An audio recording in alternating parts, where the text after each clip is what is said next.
There's no feeling more intense than starting over.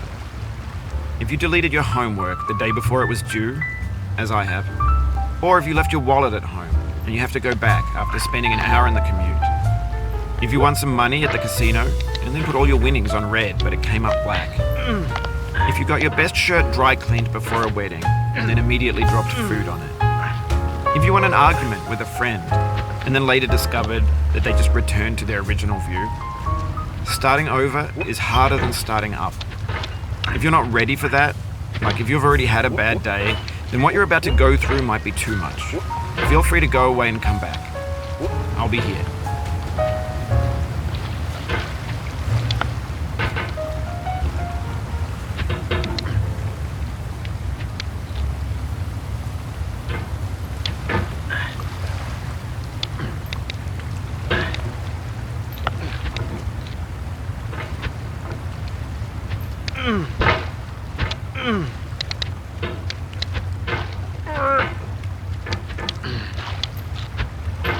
Alright, thanks for coming with me on this trip.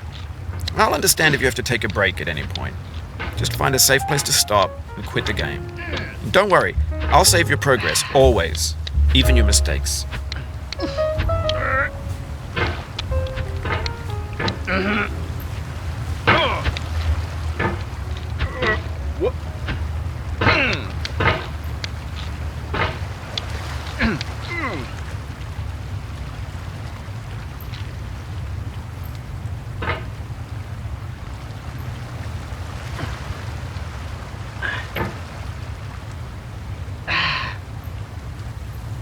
This game is a homage to a free game that came out in 2002, titled Sexy Hiking. The author of that game was Jazuo, a mysterious Czech designer who was known at the time as the father of B games. And B games are rough assemblages of found objects. Designers slap them together very quickly and freely, and they're often too rough and unfriendly to gain much of a following. They're built more for the joy of building them than as polished products.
Oh, you just lost a lot of progress.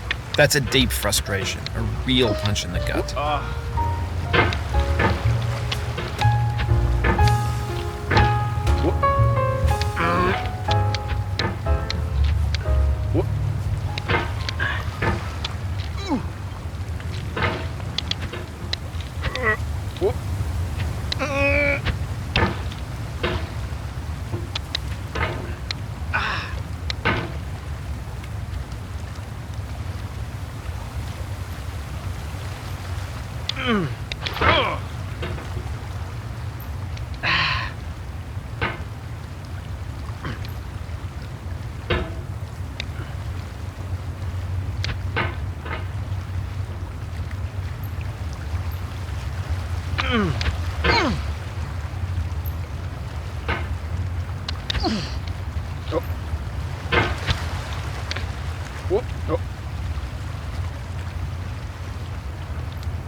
In a certain way, Sexy Hiking is the perfect embodiment of a B game.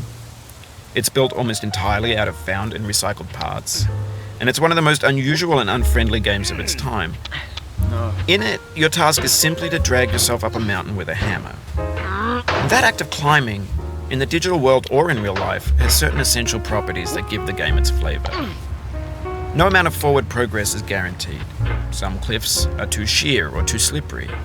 and the player is constantly, unremittingly in danger of falling and losing everything.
Oof, sorry about that.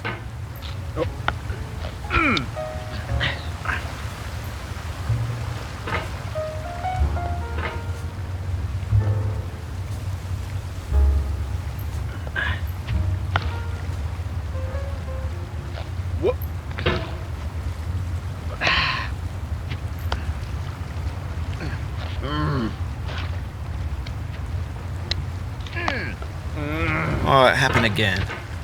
Keep on trying, don't let it get to you.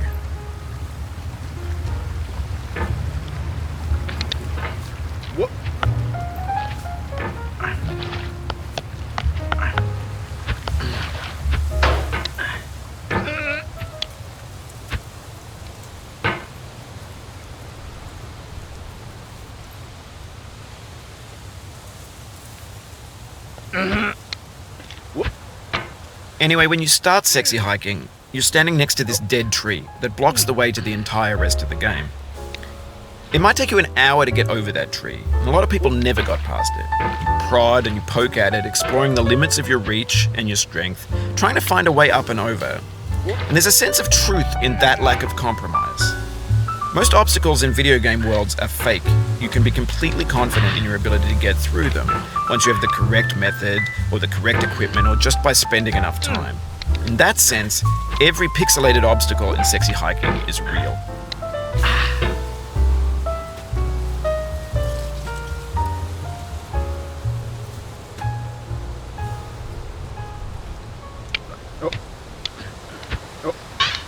The obstacles in sexy hiking are unyielding, and that makes the game uniquely frustrating. But I'm not sure Jazuo intended to make a frustrating game. The frustration is just essential to the act of climbing, and it's authentic to the process of building a game about climbing. A funny thing happened to me as I was building this mountain. I'd have an idea for a new obstacle, and I'd build it, test it, and it would usually turn out to be unreasonably hard. But I couldn't bring myself to make it easier. It already felt like my inability to get past a new obstacle was my fault as a player rather than as a builder. Imaginary mountains build themselves from our efforts to climb them, and it's our repeated attempts to reach the summit that turns those mountains into something real.